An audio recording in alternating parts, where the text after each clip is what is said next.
Le 7 janvier 2015, les frères Kouassi attaquent le siège du journal Charlie Hebdo. Ils tuent 10 collaborateurs de ce journal. Frédéric Boisseau, Cabu, Elsa Kaya, Charles, Honoré, Bernard Maris, Mustapha Ourad, Michel Renaud, Tinius, Wolensky. Ils tuent 2 policiers, Franck Brinsolaro et Ahmed Merabé. Quelques jours après, le 8 janvier 2015, à l'Hypercacher, Amédi Koulibaly, proche des frères Kouachi, attaque un magasin à Paris. Auparavant, il a tué à Montrouge une policière, Clarissa Jean-Philippe.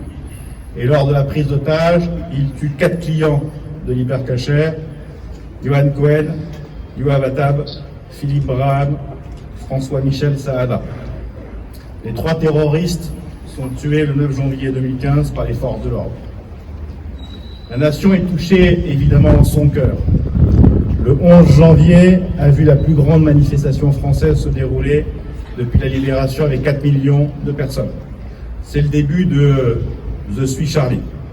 C'est un moment d'unité nationale et internationale, de fraternité républicaine face à la barbarie, et ce rassemblement symbolise le refus de nos démocraties de céder à la terreur. Pour Chalon, c'est évidemment la perte d'un de ses fils. Comme partout en France, le besoin de se rassembler se fait sentir. 7000 personnes sont réunies place face le 8 janvier pour rendre hommage à nos morts. Et nous pleurons évidemment la perte de Jean Cabu, dessinateur illustre né en 1938 dans notre ville et enterré dans notre ville. Il a été évidemment apprécié pour sa gentillesse, son humanité, son talent. Nous lui avons dédié la bibliothèque qui connaît un succès populaire avec près de 8000 visiteurs depuis son ouverture.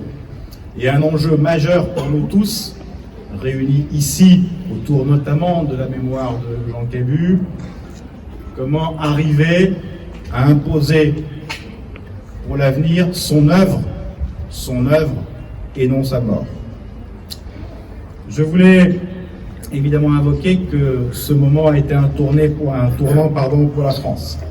D'autres attentats ont été perpétrés en France depuis celui de Charlie. Le 13 novembre 2015 au Bataclan, le 14 juillet à Nice, le 11 décembre à Strasbourg, sans oublier évidemment malheureusement d'autres attentats, je pense celui à Saint-Étienne-de-Rouvray. C'est donc un contexte sécuritaire nouveau que nous devons prendre en compte parce qu'évidemment la menace reste présente. Parce que cette menace reste présente, mais surtout parce que nous devons évidemment honorer la mémoire de ceux qui nous ont quittés et parce que nous voulons surtout combattre ce mal qui s'enracine dans notre pays comme sur l'ensemble de la communauté internationale. Nous voulons, avec les cultes présents ici avec nous, avec la LICRA, nous voulons évidemment dire non au terrorisme, dire non aux violences et dire non surtout à tous ces extrémismes religieux qui malheureusement fleurissent. Et nous voulons montrer notre attachement à la liberté d'expression, à la liberté d'opinion, à la liberté de culte pour les uns comme pour les autres. Entre la patrie, le jour de gloire est arrivé.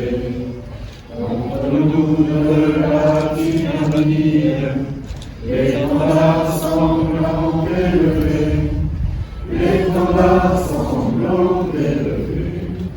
Entendez-vous dans nos campagnes mugir ces féroces soldats qui viennent jusque dans nos bras, égorger nos fils et nos compagnes.